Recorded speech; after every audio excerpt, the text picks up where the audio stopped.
Olá, boa noite e bem-vindos a mais um episódio do Clube da Misha.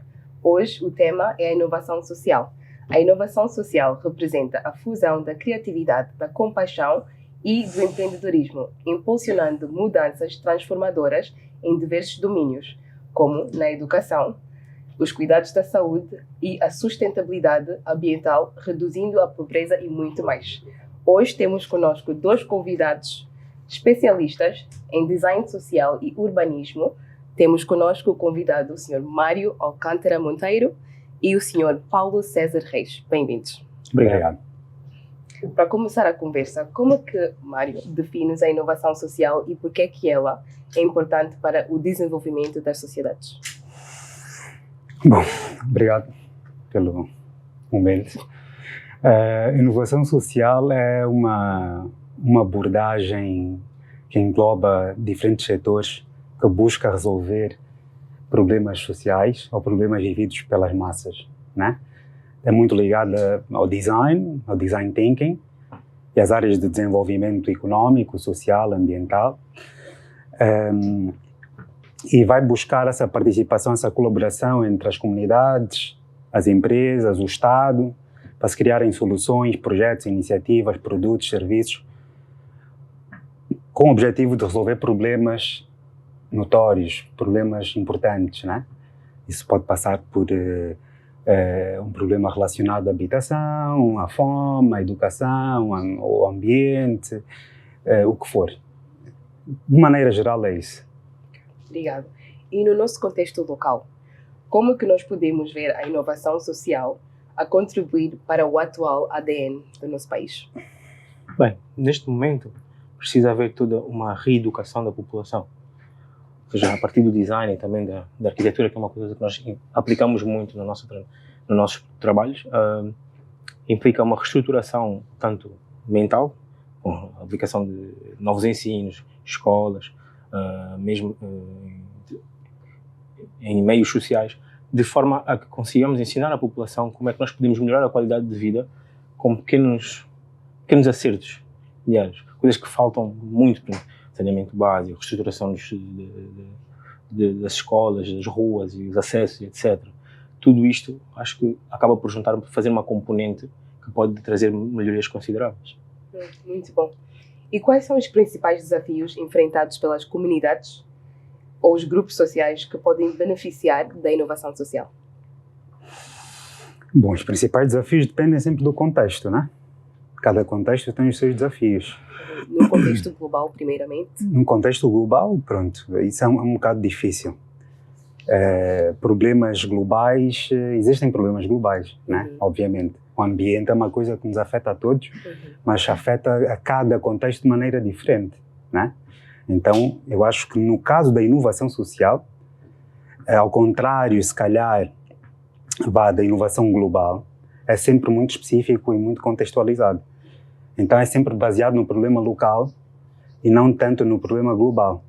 Obviamente, o global serve sempre como base, né, de apoio para se ter uma visão geral do que se passa no mundo, mas é sempre uma visão do macro para o micro, com o objetivo de resolver problemas bem específicos e bem localizados. E Paulo, partilhas da mesma visão?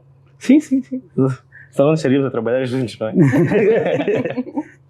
Podes dar um exemplo concreto de algum desses desafios? No contexto da África ou da Angola? Bom, posso dar? Força.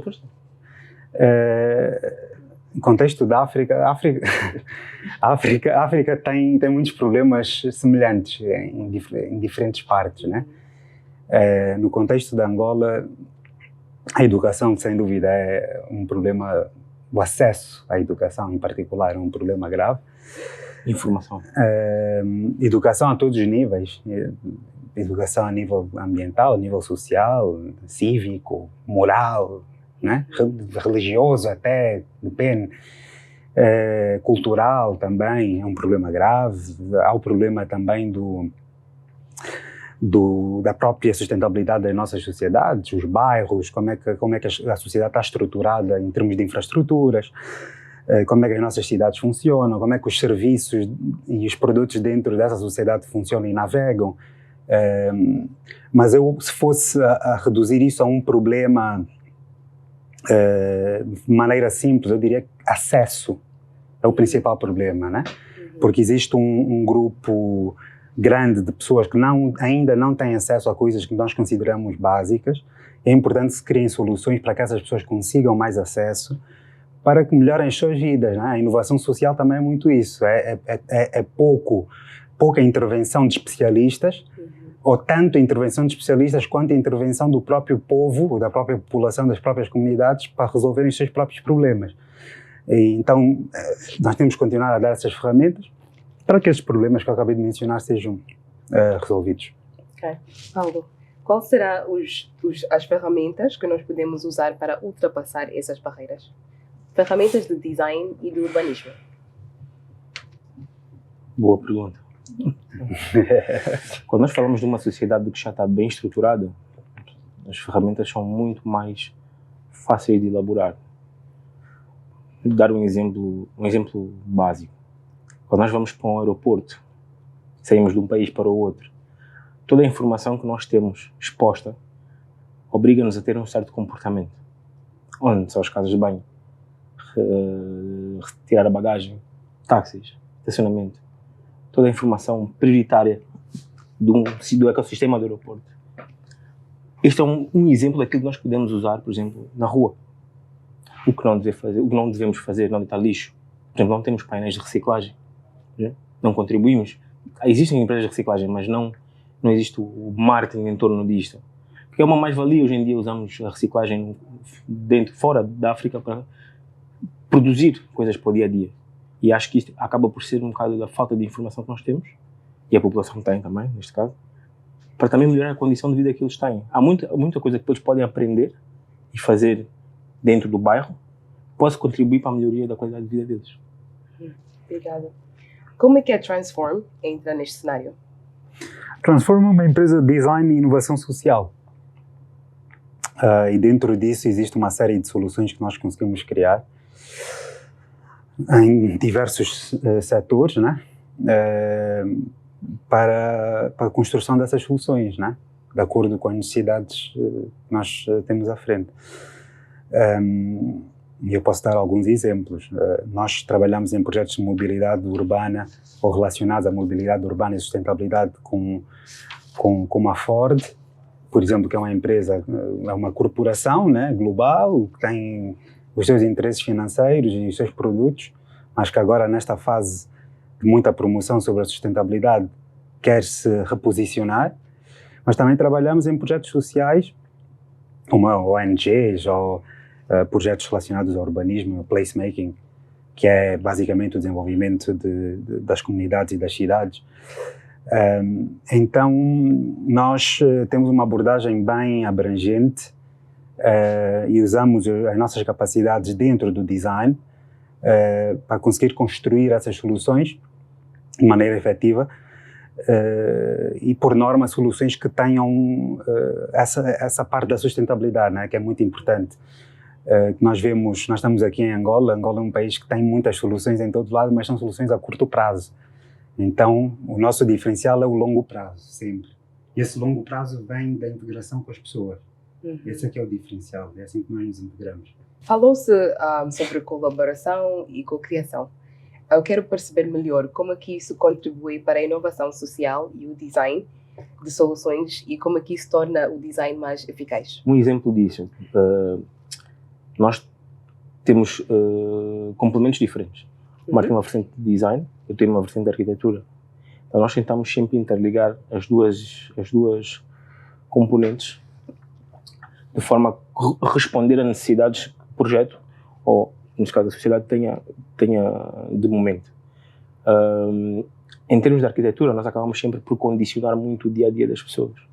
A forma como são desenhadas as ruas, a forma como é desenhada a casa, a forma como o ser humano vive, está toda definida por arquitetos. Agora, como é que nós pegamos nisto e pomos o design, complementamos com o design? Então, dentro da nossa sociedade, por exemplo, que nós ainda somos um bocado leigos naquilo que é arquitetura, o design ajuda muito na informação. Nós conseguimos fazer transformações, através da comunicação e de um design bem feito, nós conseguimos ter uma mensagem muito mais clara para a população, principalmente a população analfabeta, na qual nós temos que ter uma linguagem muito mais cuidadosa e muito mais atenta ao que é usada dentro do bairro. Então, nós tentamos sempre interligar estas duas de forma a garantir que tenham ambas uma fase de adaptação dentro do meio. Posso concluir? Reforçar, sim. Eu acho que, para além das disciplinas de design, porque, na verdade, o design é uma abordagem, é um método de desenvolvimento de soluções geral, essa é a perspectiva que se tem, e dentro disso existem especialidades, né? Arquitetura, urbanismo, gráfico, industrial, produto e etc. Mas o foco aqui neste caso seria mesmo o posicionamento, o nosso posicionamento não como especialistas, mas como facilitadores, ok? Porque quem vive os problemas é que é o especialista. Essa é a perspectiva, na verdade. Seja quem for, né? Nesse caso vamos imaginar que nós estamos a desenvolver uma solução para as massas, para um bairro qualquer, para o Kazenga. Quem sabe são os habitantes do Kazenga, não somos nós. Nós temos apenas o know-how técnico que vai facilitar o desenvolvimento de uma solução para um problema que quem sente são as outras pessoas. Essa que é a diferença. E quando as pessoas participam no desenvolvimento da sua própria solução, existe um sentimento de pertença e de propriedade que é desenvolvido durante esse processo, que vai garantir que após a implementação de determinada solução, aquelas pessoas tenham a responsabilidade ou sintam a responsabilidade de preservar o que foi construído. Porque quando as coisas lhes são impostas, não existe ligação emocional. Então as pessoas descartam aquilo porque lhes foi imposto. O design social, a inovação social, vai reverter essa perspectiva do especialista versus o end consumer, ou o end citizen, e vai colocar o poder na mão das pessoas que são, de facto, as pessoas que vão usufruir daquilo que está a ser desenvolvido. Não somos nós os designers são apenas facilitadores, né? Um exemplo disso é as pessoas participarem no próprio projeto. Sim, é exatamente isso que eu estou a mencionar. Então, eu acho que é por aí, né? As pessoas tornam-se os donos do projeto, né? E esse ownership, essa propriedade é que lhes vai permitir dar continuidade às soluções, daí a sustentabilidade. Eu acho que é nessa perspectiva. Boa, obrigada. E o design social é importante para todas as sociedades ou só algumas sociedades seletivas? O design social é muito associado a sociedades pobres. Tem problemas económicos graves, tem problemas de fome, de saúde pública, de falta de infraestruturas, problemas políticos e problemas sociais. Será que isso é porque eles são mais óbvios, os problemas? Não. Isso é porque o conceito de design social veio do Ocidente. Okay. E o Ocidente olha para economias menos avançadas como alguém que precisa de ajuda, olha para uma perspectiva de filantropia, né? Design social, vamos dizer. Mas o design social também é integrado e implementado nessas sociedades, né? Nós estamos em Londres e Londres tem projetos de inovação social. Porque Londres também tem problemas sociais, obviamente. É uma cidade com muitos contrastes e problemas em todo lado, portanto, é uma solução, uma abordagem que deve ser implementada nos diferentes contextos, na minha opinião. E quem deve se preocupar com projetos de inovação social? Acho que todo mundo. Especificamente, quem deve trabalhar com urbanistas, designers sociais, arquitetos? De modo geral, sim. Eu acho que nós temos que agarrar em tudo, em todas as pessoas que são capazes de fornecer ferramentas para exercer este tipo de solução. Nós temos que apanhar todo mundo. Quando digo envolver as pessoas dentro dos projetos, dou um exemplo do Francisco Heré, que era um arquiteto, saiu de Burkina Faso, estudou na Alemanha, voltou, e o que os locais queriam fazer é que ele trouxesse o betão para construir as suas casas. E eu, não, vamos usar o que nós temos internamente. E com base no know-how da população em construir casas, ele apenas aprimorou o processo, trouxe mais qualidade em termos de ventilação, acústica, iluminação, o know-how técnico e trouxe qualidade de vida à população. Ou seja, neste caso, ele é apenas o detentor da parte técnica e os órgãos que participaram do design social foram os locais. O artesão, o serralheiro, o carpinteiro. E a própria comunidade. A própria comunidade. Então, acaba por ser um trabalho colaborativo. Sim, mas do ponto de vista de funding e poder sustentar o projeto social, quem são os órgãos fundamentais para fazer esse tipo de pesquisa? Eu posso opinar em relação a isso. No caso do Francis Queré, que o Paulo mencionou, o próprio Francis Queré foi quase que o property developer e o arquiteto. Ele é que saiu do sítio de conforto e foi procurar o funding a investidores privados para desenvolver aquelas iniciativas. E depois é que ele teve o espaço e os recursos para desenvolver os projetos de arquitetura.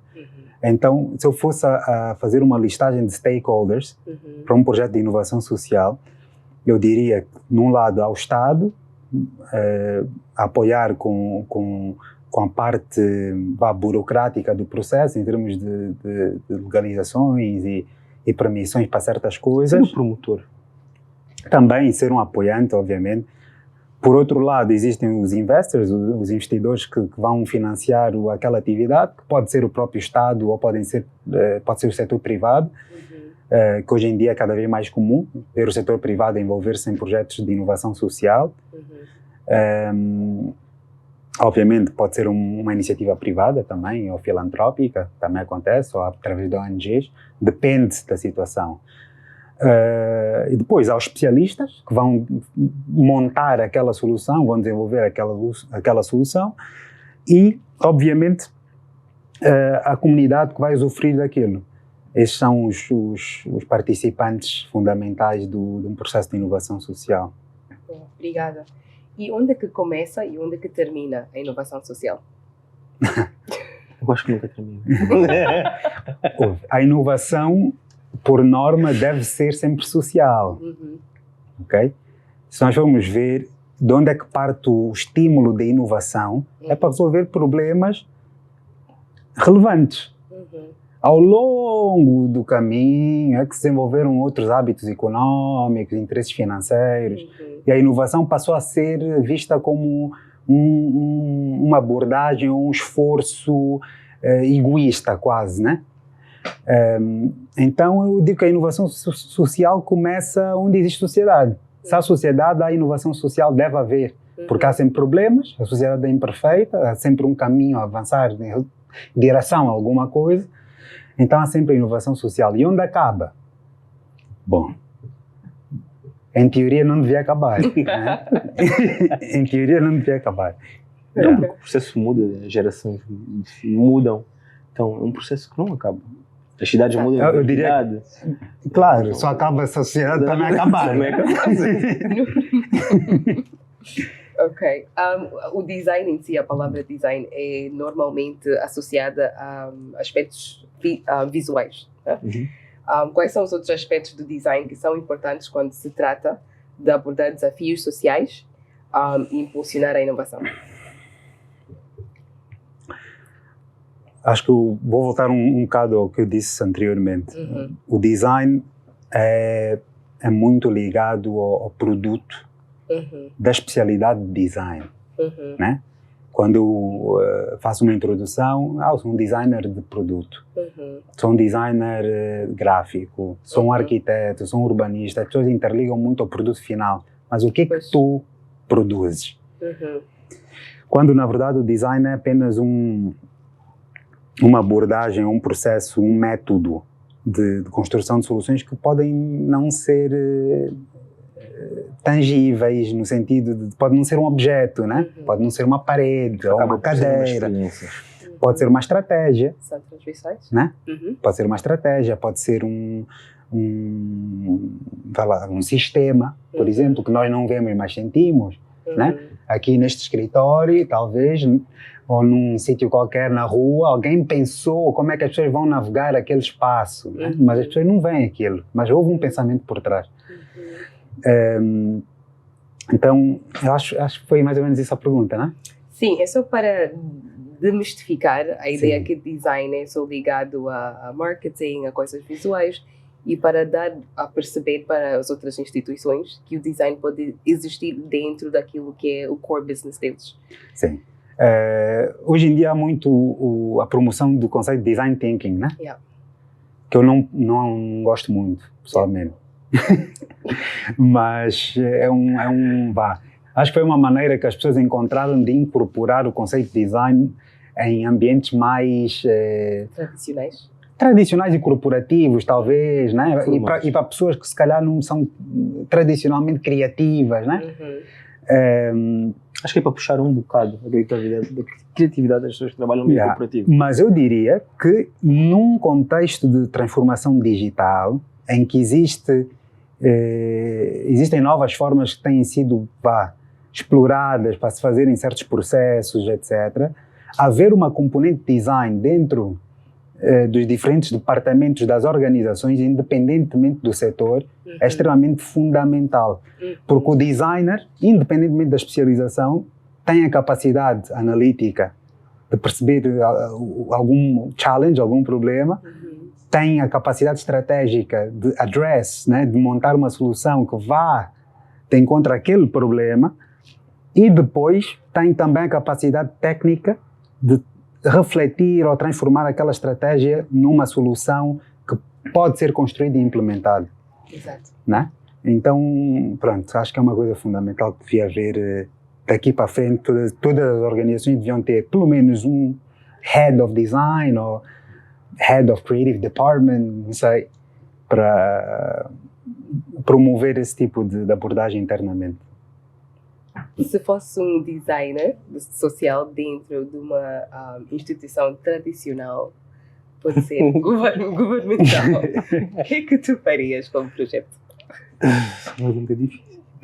Isso é complexo. É complexo. Isso é duro mesmo. Ser um designer dentro do meio corporativo tradicional.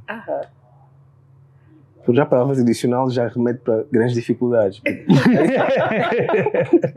É difícil. Podes escolher o setor para facilitar. Não, quando uma entidade tem toda uma componente muito tradicional que segue regras que já levam muitos anos, quase como uma tradição, é muito difícil implementar novos conteúdos, principalmente criativos.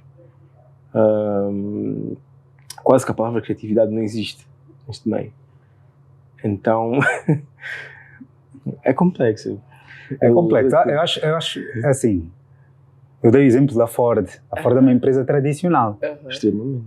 Antiga, com um sistema de decision making muito burocrático, quase como um mini-governo. E pensar em inovação e design dentro de uma organização dessas pode ser um desafio, né? Porque existem muitos interesses, existem muitas coisas a ser protegidas, um legado enorme, né? Mas se eu fizesse parte de uma organização desse tipo, talvez eu passasse primeiramente por um esforço de educação interna, sentar-me com os key decision makers e introduzir o conceito real, né? Não o que eles pensam que é. E a importância daquele conceito, para que depois nós conseguíssemos então sugerir determinados projetos ou iniciativas para transformar a própria organização, né? Isso num contexto tradicional, que também inclui já o setor público. Que é mais tradicional ainda. Que é mais tradicional ainda. Pois é. Como é que a tecnologia pode ser integrada ao design para impulsionar a inovação social e alcançar transformações significativas na sociedade? Queres dar? Tantas formas. Hoje em dia temos inúmeras soluções. Ainda estivemos a falar de 3D printing. Uma forma de acelerar o processo de construção. Por exemplo, principalmente para os projetos que envolvem construção civil, projetos sociais que envolvem construção civil, porque nem tudo é comunicação, existe aquela parte estrutural muito mais complexa. E tudo isto, querendo ou não, é uma área que precisa de muita mão de obra. E o 3D Printing acaba por reduzir essa mão de obra quase a metade. Uhum. Mas... E Dá. e acaba depois por também ter a participação local. É um desenho que é feito no computador, programa específico, a máquina vai para o local, imprime a casa em 36, 48 horas e a casa está pronta. Mas a casa tem que ser desenhada, como o Mário disse, design thinking. Primeiro, com as necessidades do usuário, não é? E depois temos outro conjunto de soluções tecnológicas hoje em dia para, como por exemplo, uma coisa que nós hoje em dia usamos muito e cai a casca crítica, o problema do acesso. Por exemplo, falamos agora muito do ChatGPT para resolver problemas. O Mário ainda é um bocado cético relativamente ao ChatGPT. Vou dar a minha opinião. Mas pronto, em termos de tecnologia, nós temos um conjunto de oportunidades agora. Eu falei desde o início, a reciclagem. Usar a reciclagem para construir pavimentos para as ruas, usar a reciclagem para construir mobília para as próprias pessoas que vivem em situações extremamente complexas, que não têm acesso a nada, vivem basicamente o dia a dia. Nós vimos a transformação que foi durante o Covid e a aceitação das máscaras de país para país, porque a nossa população precisa de sair à rua para poder trabalhar, para poder comer. Então, isto tudo acaba por estar interligado e creio que para melhorar a qualidade de vida das pessoas neste momento, localmente, nós temos que começar a tocar nestes pontos. Reciclagem, nós produzimos imenso lixo. Há países africanos que já produzem tijolos, já experiências feitas com esses materiais começar a implementar de forma a também reduzir o lixo da cidade, porque também começamos a viver com alguma dignidade. Usar o mesmo para produzir copos, talheres, garfos, facas, etc. A própria iluminação, a forma de conseguir iluminação natural, menos consumo energético, a melhor ventilação, isto tudo acaba sempre por estar interligado, tanto o design como a arquitetura, depois para dar respostas às soluções. Eu acho que na vertente do urbanismo e da arquitetura existem muitas ferramentas que podem ser incorporadas, mas essas ferramentas devem também obedecer um bocado o contexto do lugar. Eu volto sempre para o contexto, né? No caso de Angola, posso dar um exemplo. Angola é um sítio que as dificuldades fizeram com que a maior parte da população desenvolvesse capacidades muito próprias, né? Autoconstrução, coisas que não se vêem em Londres. Em Londres, se eu pedir ao meu vizinho para construir uma casa, ele é capaz de ter um colapso. Mas aqui é bem normal, né? Sim. Então, o design social, na vertente de desenvolvimento e das tecnologias, no que toca à arquitetura, aqui para Angola, pode ser visto de uma maneira diferente, porque nós já temos capacidades aqui e se calhar é tempo de desenvolver as nossas próprias tecnologias também, né? Exato. Que é muito importante. Essa parte do desenvolvimento no local é extremamente importante. Agora, falando um pouco mais de tecnologias digitais, o acesso à informação, né? Sem dúvidas.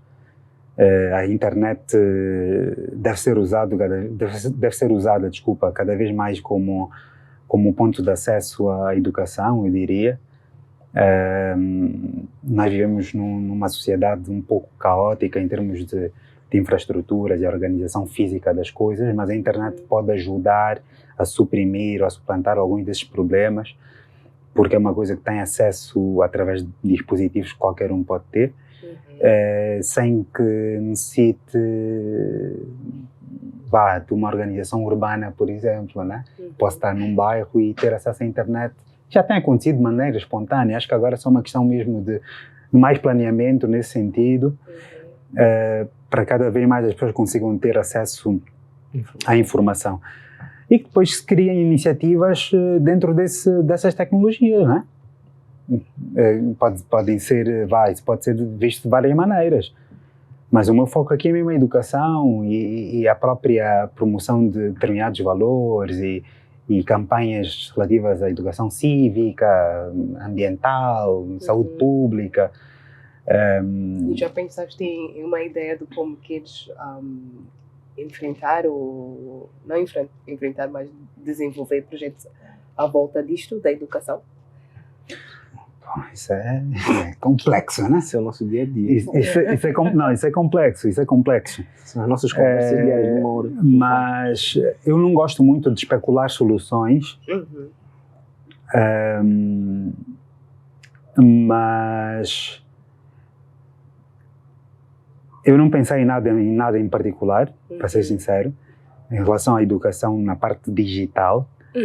O que eu tenho são diretrizes, é uma direção a levar, né? E dentro dessa direção, depois só as informações que nós escolhemos em determinado contexto é que nos vão poder informar sobre um potencial para alguma coisa, né? Mas podem-se fazer várias coisas. Se no Ocidente já existem universidades a dar programas de 3 a 5 anos online, nós aqui também podemos fazer isso. Obviamente que é preciso algum investimento inicial, né? Muita gente não tem acesso às tecnologias para ter acesso à internet, né? A um computador, coisa básica. Mas dentro das limitações que existem, podem-se criar programas com muita vontade para começar a educar pessoas e começar a desenvolver uma sociedade que tem capacidade crítica, de autoanálise, e que construa capacidades até técnicas para melhorar as suas próprias vidas, né? Porque nós temos que, em inglês diz move with times, e se calhar esperar à sombra da bananeira não é a melhor solução, né? É só preciso um little push, e no contexto de Angola, em que a população já tem força de vontade e já tem algum know-how, acho que poderia produzir bons resultados. O que é que será esse little push? O little palavras concretas. O little push podia ser uma iniciativa privada, podia ser um grupo de empresas que se junta para criar uma iniciativa educacional, por exemplo. O que já algumas fazem. Sim, em colaboração com o governo ou não. Poderia ser o próprio governo. Preferencialmente devia ser o próprio governo a ter essas iniciativas e buscar o know-how técnico. Preferencialmente pessoas locais que têm aquela ligação à realidade local para desenvolver as soluções, não de maneira egoísta, mas de maneira altruísta. E que se criassem então esses planos, porque é possível. É só uma questão de vontade em primeiro lugar e priorização, né? Pois. Disseste algo importante e para fechar, especificaste que tem que ser de preferência profissionais locais e não de exteriores. Qual é a barreira ou a dificuldade que pode causar usando pessoas de fora e não pessoas de cá? Quais são os problemas que possam existir? Usar o pessoal estrangeiro em vez do pessoal local? A resposta está na pergunta. Nós conhecemos os nossos próprios problemas. Eu acho que nós temos que parar de olhar para o mundo lá fora à procura de soluções. Podemos procurar soluções técnicas para os nossos problemas, mas temos sempre que agregar a adaptação, não é? Eu não vou resolver um problema do lixo, por exemplo, da reciclagem, como eu resolvo na Europa. Quando a maior parte da população é analfabeta. Existe uma série de limitações. Existe a limitação em termos de propriedade intelectual, e eu vou explicar.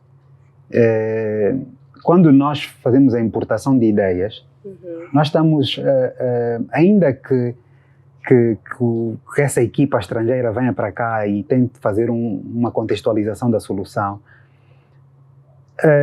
acaba sempre por haver um handicap, porque eles não entendem de maneira profunda e nem querem entender, porque isso é uma coisa que tem de vir de dentro da própria pessoa, uma coisa quase espiritual. Há um handicap em termos de até onde é que vai aquela solução, né? Isso é e aquela solução, obviamente, tem a ver também com a própria identidade do país, né? Um país tem que produzir as suas próprias soluções, né? Então, daí já está respondida a pergunta. E depois vou complementar o Paulo e dizer que sim, o especialista local deve ter espaço para exprimir o seu próprio entendimento do seu ambiente, né? e tem que ter a capacidade e a oportunidade de trabalhar para os seus vizinhos e para os seus parentes e desenvolver uma coisa que também lhe conecte emocionalmente, né? Uma coisa que ele olhe para o seu próprio país e diga, eu criei aquilo, isso é nosso. Desenvolver um espírito de cooperação também. Né? O Brasil passou por esse processo e o Brasil hoje tem uma identidade muito forte, a América a mesma coisa, a Inglaterra a mesma coisa, nós temos que fazer a mesma coisa também. E nós somos um país muito jovem, nós temos 45 anos.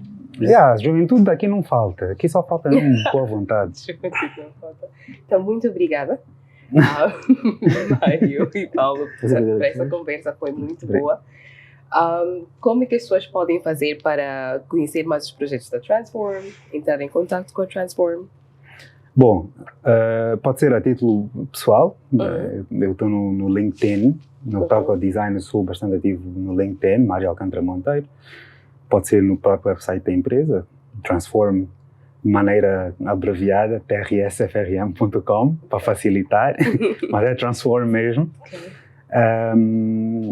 E no Instagram, wearetransform, @wearetransform. Obrigada. Paulo. É mesmo. Acabamos compartilhando as mesmas experiências. Aproveitamos dessas lições que aprendemos com esses grandes indivíduos notáveis. Espero que vocês em casa também possam fazer a diferença, porque toda ação cria uma mudança significativa. Obrigada por estarem presentes aqui conosco hoje. Até a próxima. Muito obrigada por ter assistido o nosso vídeo até aqui. Não se esqueça de subscrever o nosso canal aqui e acompanhar mais vídeos aqui. E também siga-nos nas nossas redes sociais, Facebook, Instagram, Clube da Misha. Até mais!